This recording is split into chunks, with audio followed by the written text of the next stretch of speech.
Lessons from Apalachee High School: Gun rights, gun control, gun violence. On September 4, 14-year-old Colt Gray armed himself with an AR platform gun and shot and killed four individuals and wounded another nine at Apalachee High School near Winder, Georgia. Is there a way that another senseless tragedy like this can be avoided? I decided to investigate mass shootings myself using some basic research skills and good old common sense.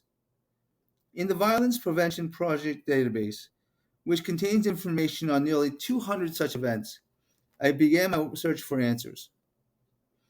After reading newspaper articles, video clips, and online entries, I noticed a basic pattern. A person turns homicidal, easily procures firearms, and catches the police unprepared. This seems obvious, but there was a non obvious connection of each event to a gun policy. Gun rights, which states guns don't kill people, people kill people. Gun control, which states yes, but guns are the instruments of death.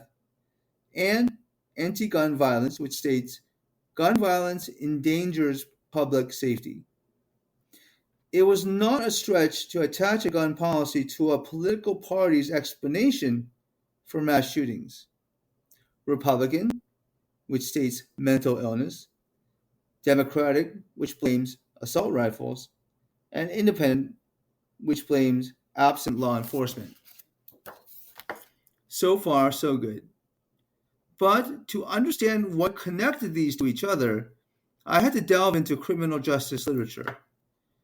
To commit a crime, you need three causes: motivation, like an incentive, ability, like an enabler, and opportunity, like a chance. Take any one of these away, and a crime will not be committed. This framework explains the pointless bickering in Washington among Republicans, Democrats, and independents. They think they are talking about the same cause, when in fact they are really talking about three different causes. Republicans obsess over the motivation based mental illness, Democrats obsess over the ability based assault rifles, and independents obsess over the opportunity based absent law enforcement. These parties should talk to each other, but instead they talk past each other, or they don't talk at all. But almost by definition, a mass shooter is a homicidal maniac who brandishes a loaded AR 15 and catches the cops flat footed. You need all three simultaneously, not just any one or two. This, I believe, is the real source of frustration and confusion on Capitol Hill. Despite these insights, the strong solidarity needed in Washington today to combat this issue is not within our ken because it requires a level of teamwork that, for political reasons, we cannot even consider. We cannot wait for Washington. Can we hold out for a silver bullet at the state or local levels? Consider this. The Sheehan Homicidality Tracking Scale is a 16-question test that detects homicidal thoughts. Think of it like those field sobriety tests employed by police officers when they suspect DUI. Even clever drunks give themselves away because they cannot walk a straight line, stand on one foot, or gaze at a moving object, no matter how hard they try.